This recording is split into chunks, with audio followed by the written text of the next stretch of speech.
Assalamualaikum warahmatullahi wabarakatuh. Waalaikumsalam warahmatullahi wabarakatuh. Bismillahirrahmanirrahim. Raditu billahi rabba wa bil islami dina wa bi muhammadin nabiyyan wa rasulah. Rabbi zidni ilma warzuqni fahma waj'alni min ibadikas sholihin. Amin ya rabbal alamin. Bagaimana kabarnya hari ini anak-anak? Ada yang teman kalian mungkin bisa dicek kanan kirinya, ada yang tidak masuk hari ini? Ada. Siapa yang tidak masuk? Jessica. Oke, Jessica apa keterangannya? Sakit. Terus yang satunya Ratna izin. Ya. Baik anak-anak. Untuk pembelajaran hari ini ya, kita pada materi kemarin itu kan sudah mempelajari tentang pendapatan per kapita. Ya. Nah, untuk pendapatan per kapita kemarin itu kita sudah mempelajari bagaimana indikatornya apabila suatu negara itu mengalami pendapatan per kapita yang besar, yang tinggi, itu artinya tingkat kesejahteraan dari masyarakat di suatu wilayah atau suatu negara tersebut juga tinggi. Nah, sekarang kita akan mempelajari materi yang berkaitan juga dengan pendapatan per kapita, yaitu materi adalah kesenjangan atau ketimpangan ekonomi. Gitu.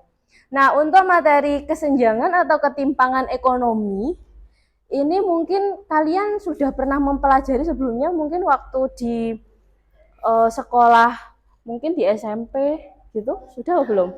Pernah. Oke, mungkin ada yang mau menjelaskan apa itu ketimpangan atau kesenjangan ekonomi? Silakan. Oh iya, silakan Vanessa. Jadi kalau kesenjangan sendiri itu memiliki arti tidak meratanya atau tidak seimbang. Sedangkan kesenjangan ekonomi sendiri memiliki arti bahwasanya kondisi di mana tidak merata atau tidak seimbang yang mencangkup aspek pendapatan, kualitas sumber daya manusia, pembangunan yang memiliki perbedaan begitu mencolok dalam masyarakat. Oke, ya kita beri tepuk tangan untuk jawabannya Vanessa. Ya, betul sekali apa yang dikatakan sama Vanessa tentang kesenjangan ekonomi. Ya, jadi suatu keadaan di mana pendapatan masyarakat itu tidak merata. Tidak merata maksudnya ada masyarakat yang pendapatannya itu sangat tinggi. Ya, ada masyarakat yang pendapatannya justru sebaliknya sangat rendah. Nah, kondisi ini itu tidak diharapkan sama pemerintah, ya. Kalau bisa ya tingkat ketimpangan atau kesenjangan ekonominya itu kalau bisa ya seminimal mungkin. Bahkan kita hari ini akan mempelajari beberapa hal. Jadi tujuan pembelajaran hari ini yang pertama adalah tentang konsep kesenjangan ekonomi, di mana salah satunya ada faktor-faktor yang menyebabkan terjadinya kesenjangan ekonomi. Yang kedua adalah kita akan mempelajari tentang indikator dari kesenjangan ekonomi, seperti indeks Gini atau Gini rasio. Kemudian yang ketiga nanti kita akan mempelajari tentang bagaimana cara mengatasi dari kesenjangan ekonomi. Sekarang saya mau memberikan motivasi kalian biar kalian semangat belajarnya hari ini, ya kan? Hari ini juga masih pagi. Silakan kita melakukan tepuk 1, tepuk 2, tepuk 3 ya. Kita briefing tepuk 1 berarti brok gitu ya. Tepuk 1, tepuk 2, tepuk 3. Tepuk tangan untuk kita semua. Oke. Ya, itu tadi semoga dari motivasi hari ini walaupun cuma ice breaking sebentar tapi menambah mood kita, emosi kita, biar kita bisa semangat untuk mempelajari materi hari ini. Oke, sekarang saya akan membentuk kelompok anak-anak. Jadi satu kelas ini saya bentuk menjadi 6 kelompok. Ya, kelompoknya itu saya dasarkan kepada gaya belajar kalian, kemudian juga pada tingkat kemampuan kalian. Ya, kalian tidak usah merasa kok aku di kelompok ini nggak usah ya. Jadi semuanya itu sama, kita belajar untuk sama-sama dari kurang bisa menjadi bisa, seperti itu. Ya, silakan dulu di sebelah sini. Nanti menggerombol ya supaya mudah koordinasinya. Kelompok 2, kelompok 3, kelompok 4, nanti kelompok 5 sama kelompok 6. Oke. Baik, silahkan kalian bergabung sesuai dengan pembagian kelompok ini. Jangan lupa dibawa peralatannya, buku dan alat tulis lainnya. Silahkan.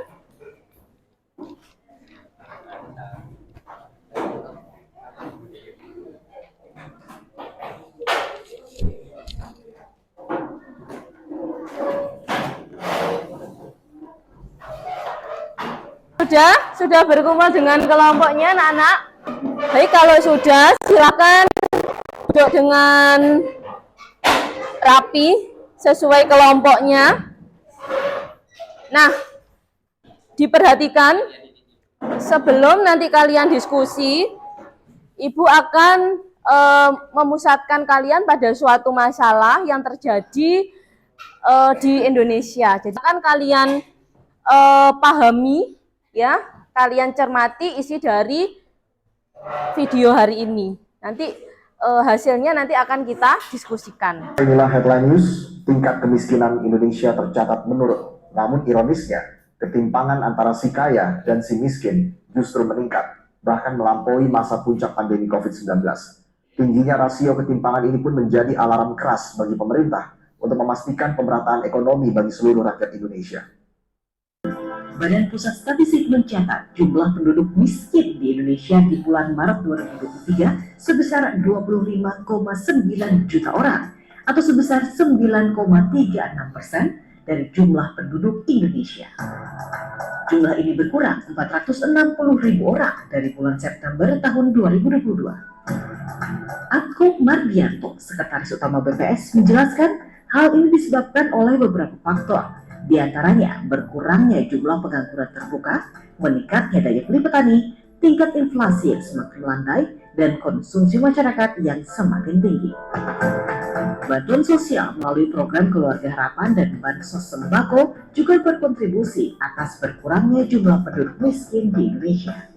Pertama, kita bisa tahu bahwa kondisi perekonomian nasional ini terus membaik, yang tercermin diantaranya dari penurunan tingkat pengangguran terbuka, peningkatan nilai tukar petani, laju inflasi yang lebih rendah atau terus mengalami rendah, kemudian yang penting juga adalah tingkat pengeluaran konsumsi rumah tangga yang relatif tinggi.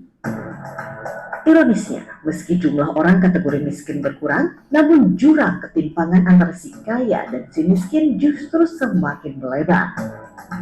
Dari catatan BPS, tingkat ketimpangan berdasarkan Gini rasio di desa dan perkotaan naik dari sebelumnya 0,381 kini meningkat ke 0,388. Ketimpangan terasa di perkotaan karena rasio Gini yang naik dari 0,402 menjadi 0,409. Sementara ketimpangan di desa stagnan dan trennya cenderung turun sejak September 2019. Kondisi ketimpangan per Maret 2023 itu tercatat sebagai yang terburuk dalam 5 tahun terakhir. Pasalnya di Maret 2018 rasio Gini sempat menyentuh 0,389. Lalu trennya turun.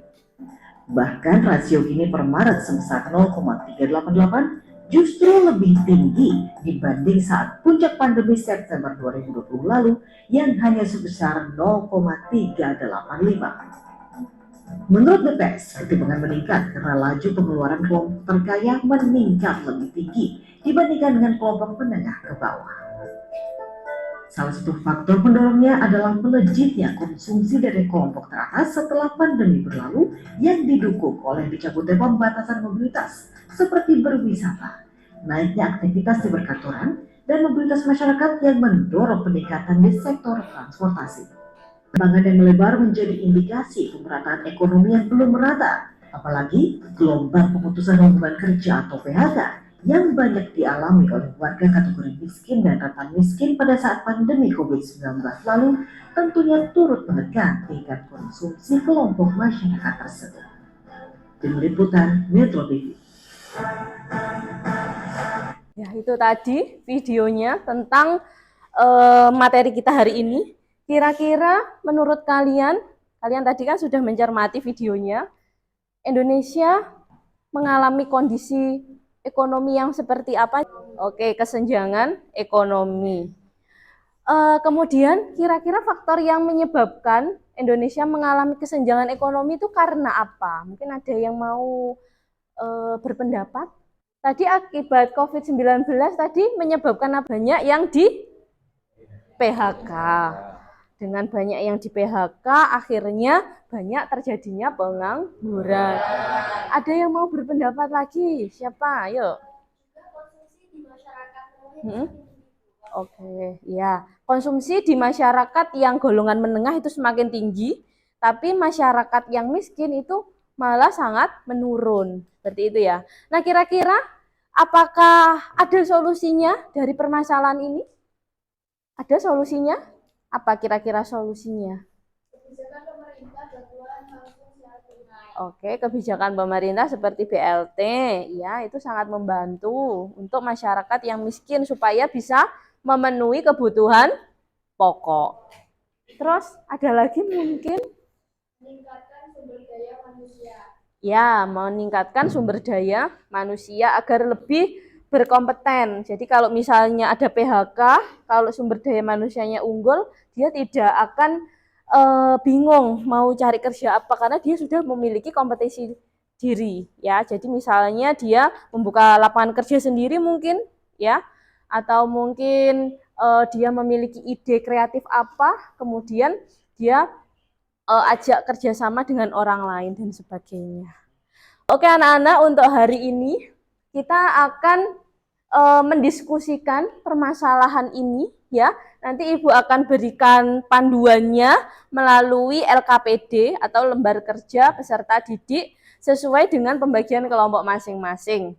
Nah, ini nanti hasil dari LKPD ini ya kalian bisa kerjakan dalam berbagai bentuk. Jadi tidak harus tertulis. Ya, saya mau kalian sekreatif mungkin. Misalnya kalian membuat poster, kalian membuat infografis, kalian membuat mind map atau peta konsep, kemudian bisa juga dengan PowerPoint atau mungkin ada solusi yang lain, silahkan ya. Jadi saya berikan tugas ini secara terbuka, intinya kalian bisa menyelesaikan LKPD ini dengan baik. Gitu. Kelompok 1 LKPD-nya, ini untuk kelompok 2, ini untuk kelompok 3, kelompok 4, kelompok 5, sini, sama kelompok 6. Oke, silahkan ya, dikerjakan. Kalian bisa menggunakan berbagai referensi anak-anak. Jadi, seperti buku LKS ini, ya LKS Intan itu silahkan bisa kalian gunakan untuk referensi mengerjakan. Bisa menggunakan buku paket ekonomi dari Kemendikbud, atau mungkin kalian bisa menggunakan sumber dari informasi-informasi yang kalian dapatkan dari internet atau YouTube atau mesin pencarian lainnya. Ya, kalian diskusikan bersama-sama, kalian tentukan kira-kira produknya apa yang cocok sesuai dengan kelompok kalian masing-masing. Mau mengerjakan dalam bentuk apa ini? PPT. Oh, PowerPoint, ya. Untuk peralatannya mana? Dikerjakan di mana? Di Canva. Oh, di Canva, ya. Ya, silakan. Ini mau mengerjakannya dalam bentuk apa? Mind map. Iya. Iya. Nanti pakai apa ini? Oh, ini post-it ya. Iya. Iya, nanti disusun sesuai dengan urutannya. Silakan dikerjakan.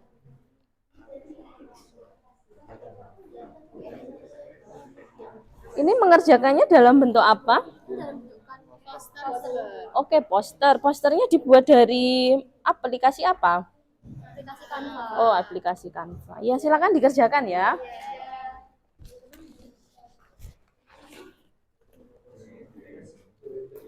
Ini mau mengerjakannya dalam bentuk apa? Oh, infografis. Gimana, mengalami kesulitan? Belum. Ya, silakan ya didiskusikan. Ayo, ini Akbar. Ini ada yang tidak masuk ya? Ya, ada yang tidak masuk. Gimana? Produknya dalam bentuk apa rencananya? PowerPoint. Ya. Tolong nanti diskusi bersama ya, biar nanti hasil penilaian kelompoknya bagus. Nanti kalau ada yang mengalami kesulitan, bisa bertanya. Ya, bisa bertanya dengan ibu di depan. Atau mungkin kalian angkat tangan juga nggak apa-apa. Wah, ini buatnya bentuk mind map. Tanya apa? Kalau dibuka-buka gimana? Susah, agak susah. Ya, nanti kan kalian dalam menjelaskan kan dibuka dulu kan, menjelaskannya satu-satu kan. Jadi maksudnya yang sebagian lain tertutup nggak masalah. Yang penting waktu bagian yang dijelaskan itu dibuka, mungkin temannya bisa membantu waktu presentasi nanti. Ini nanti dikirim ke saya ya. Supaya nanti waktu presentasinya nanti bisa ditampilkan di ini di LCD proyektor. Ini bagiannya lebih besar gitu ya. Lebih besar X, Ya, itu maksudnya adalah ini X-nya. X lebih besar daripada 0, X kurang dari 0,4. Gitu. Ini tuh kalau misalnya kamu ini kan modelnya gini. Terus kalau ditambah istirahat ini kan jadi K toh. K itu kan kurang gitu. Nah, kalau misalnya kita bacanya dari X, berarti X itu lebih besar dari 0. Itu koefisien gini. Manfaatkan buku sumbernya dengan baik. Kalau ada sumber internet yang mendukung gaya belajar kalian, misalnya kalian lebih mudah untuk mendengarkan dari YouTube, ya silahkan. Tadi kan Ibu juga sudah memberikan masalah, ya masalah awal itu juga dari YouTube. Harapannya kalian yang menyukai gaya belajar yang visual, melihat dan mendengar itu kalian bisa menyerap materi hari ini dengan baik. Yang mau presentasi duluan kira-kira siapa? Silakan angkat tangan. Iya, waalaikumsalam. Oh iya, silakan. Silakan kelompok 4. Assalamualaikum warahmatullahi wabarakatuh.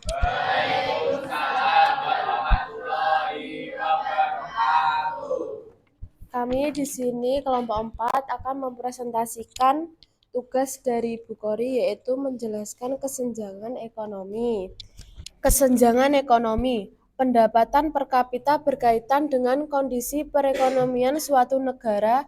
Ketimpangan buka kurung kesenjangan ekonomi diartikan sebagai keadaan tidak seimbang dalam masyarakat yang menyebabkan perbedaan mencolok, terutama berkaitan dengan perbedaan tingkat antara masyarakat ekonomi dan masyarakat ekonomi bawah. Yang kedua, apa saja faktor yang menyebabkan kesenjangan atau ketimpangan ekonomi? Penyebab kesenjangan ekonomi. Yang pertama ada kondisi demografi. Yang kedua, kondisi pendidikan. Yang ketiga, distribusi pendapatan tidak merata. Yang keempat, pembangunan tidak merata. Yang kelima, kesempatan kerja yang terbatas. Nomor 3, Apa indikator untuk mengetahui tingkat kesenjangan atau ketimpangan ekonomi suatu daerah atau negara? Ketimpangan pendapatan dapat diartikan sebagai perbedaan pendapatan yang dihasilkan oleh masyarakat sehingga terjadi perbedaan pendapatan yang mencolok dalam masyarakat. Tingkatan ada 3, yaitu tingkatan ketimpangan tinggi, tingkatan ketimpangan sedang, dan tingkat ketimpangan rendah. Hasil poster yang dikerjakan oleh kelompok 1 silakan dipresentasikan. Lagi, Assalamualaikum warahmatullahi wabarakatuh. Sebelumnya kami dari kelompok 1 ingin mempresentasikan tentang tugas LKPD kita berupakan poster digital yang dimana kita mempresentasikan tentang kesenjangan ekonomi. Sebelum itu kita masuk pada tahap pengertian terlebih dahulu. Seperti yang tadi dijelaskan bahwasanya kesenjangan ekonomi ialah suatu kondisi di mana tidak meratanya beberapa aspek seperti pendapatan, penghasilan, pembangunan, serta kualitas sumber daya manusia yang dimana terdapat perbedaan yang begitu mencolok dalam masyarakat. Ini untuk gambar kesenjangan ekonominya kita ambil dari video yang tadi. Yang pertama, nilai koefisien Gini itu yang dimana nilai X itu dari 0 hingga 0,399. Distribusi pendapatan dengan tingkat ketimpangan yang untuk 0,4 hingga 0,499 itu distribusi pendapatan dengan tingkat ketimpangan yang sedang. Dan kita memiliki beberapa penyebab terjadinya ketimpangan ekonomi sebagai berikut. Faktor-faktor penyebab kesenjangan ekonomi. Yang pertama adalah kondisi demografi. Mencakup komposisi dan jumlah penduduk yang tidak merata dalam suatu wilayah. Yang kedua, distribusi pendapatan tidak merata. Perbedaan pendapatan yang drastis dipengaruhi salah satu faktornya, yakni pendapatan yang berbeda-beda antar daerah. Yang ketiga ada pembangunan tidak merata. Ketidakmeratanya pembangunan infrastruktur dalam suatu daerah dapat menjadi penghambat masyarakat dalam melakukan kegiatan ekonomi. Yang keempat yaitu kesempatan kerja terbatas, kurangnya lapangan kerja serta minimnya kualitas SDM yang menjadi penyebab utama dalam masalah kesenjangan ekonomi. Yang kelima, kondisi pendidikan. Kualitas pendidikan yang rendah dapat menyebabkan menurunnya kualitas sumber daya manusia, sehingga menjadi tolak ukur tidak majunya suatu negara. Yang terakhir, solusi untuk mengatasi kesenjangan ekonomi. Yang pertama, meningkatkan kualitas pendidikan. Kedua, membangun infrastruktur secara merata. Yang ketiga, memastikan subsidi tepat sasaran. Keempat, menggerakkan kegiatan ekonomi digital. Baik, mungkin dari hasil presentasi kita tadi terdapat setiap masalah kesenjangan ekonomi pasti ada penyebab faktor yang mempengaruhinya. Di balik itu juga kita terdapat solusi untuk menangani kesenjangan ekonomi tersebut. Mungkin itu saja yang dapat kami sampaikan, kurang lebihnya kami memohon maaf. Wassalamualaikum warahmatullahi wabarakatuh. Saya apresiasi semuanya saja sudah melaksanakan tugas ini dengan baik. Kita beri tepuk tangan untuk semuanya. Ya, anak-anak, ini tadi kita sudah berdiskusi tentang masalah ketimpangan atau kesenjangan ekonomi. Kira-kira bagaimana perasaan kalian sudah mempelajari materi ini? Gimana? Senang. Selain senang gimana kira-kira? Enjoy, ya. Ya, semoga kita melaksanakan pembelajaran apapun itu kita bisa menikmatinya sehingga ilmunya bisa terserap dengan baik di memori kita. Kesimpulan pembelajaran dari materi kita, kesenjangan ekonomi, itu diantaranya adalah kesimpulan yang pertama tentang pengertian dari kesenjangan ekonomi tadi adalah pengertiannya adalah kesenjangan atau ketimpangan ekonomi adalah secara singkat berarti kondisi ekonomi yang tidak merata. Oke, betul. Kemudian faktor-faktor yang menyebabkan, ternyata kesenjangan ekonomi itu ada faktornya yang menyebabkan. Di antaranya apa saja anak-anak? Yang pertama, kondisi demografi. Yang kedua adalah ya, kondisi pendidikan. Yang ketiga,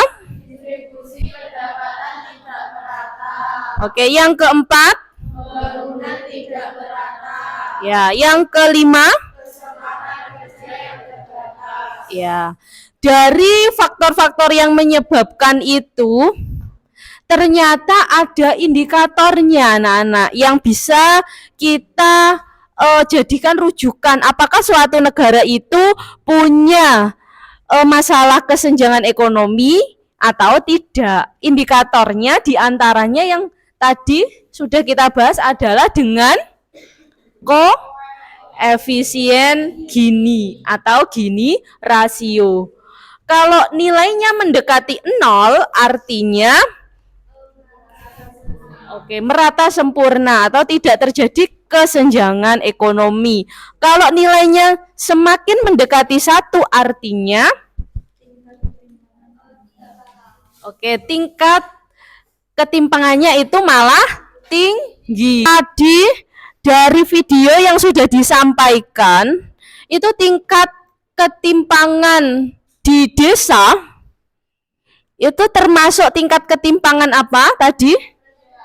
Ya, tingkat ketimpangan rendah. Nilai koefisiennya sekitar 0,399. Ya, itu termasuk tingkat ketimpangan rendah. Berdasarkan video tadi, untuk yang terjadi di kota itu gimana?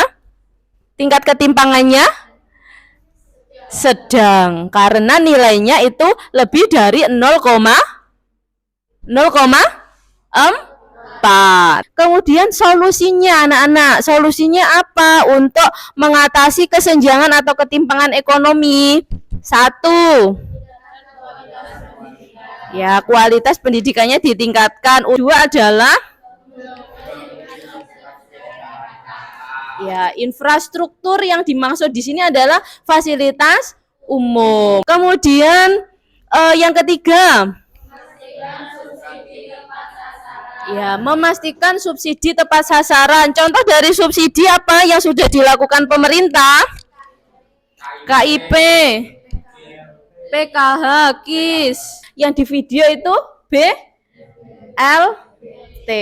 Nah, itu salah satunya subsidi. Nah, subsidi yang tepat sasaran artinya memberikan subsidi sesuai dengan keadaan ekonomi masyarakat yang benar-benar membutuhkan, tidak mampu, seperti itu ya. Kemudian yang selanjutnya apa? Ya, menggerakkan ekonomi digital. Baik anak-anak, itu tadi kesimpulan dari pembelajaran hari ini.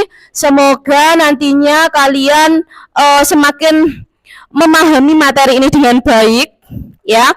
Untuk pertemuan selanjutnya nanti kita adakan sumatif ya. Jadi persiapkan diri kalian dengan baik. Kalau gitu di akhir kesempatan ini saya mengucapkan permintaan maaf apabila ada salah kata dalam Ibu berucap. Kemudian yang kedua, saya tutup pembelajaran hari ini. Wassalamualaikum warahmatullahi wabarakatuh.